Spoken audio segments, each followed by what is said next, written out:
আসসালামু আলাইকুম ওয়া রাহমাতুল্লাহ। গরুর এফএমডি ভাইরাস হলে যখন পায়ে ক্ষত হইব তখন আপনারা অনেকে আপনার এই পটাশ দিয়ে থাকেন বা সালফাভেট একটা পাউডার আছে, এটাও ভালো কাজ করে যদি দ্রুত মনে হয় যে সালফাভেট পাউডার তার গরুর খুর আর সিপায় ভালো করে দেওয়া যায় না। এই একটা স্প্রে আছে, এই যে দেখেন প্রোটেক্স জি, হ্যাঁ প্রোটেক্স জি, এটা কিন্তু গরুর পায়ে কিন্তু ভালো করে যায়। হ্যাঁ, এটা এই গ্রুপের আরো অনেক ইয়ে আছে, খালি বলবেন যে এফএমডি রোগের এই ক্ষত পায়ে ক্ষত শুকানোর জন্য যে স্প্রে গুলো আছে এগুলা দেন, এটা না পাইলে অন্যটাও আপনার হয়। এই যে দেখেন আমি এটার পায়ে কি ক্ষত হয়েছে, এদিক দিয়ে দেখা একটু,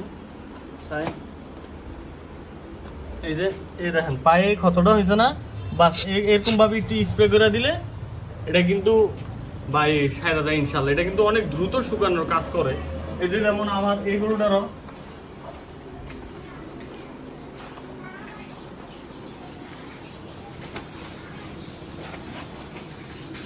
এই যে এটার তো প্রায় গন্ধ ছুটতেছে। হ্যাঁ, ভালো করে দেয়া দিবে না।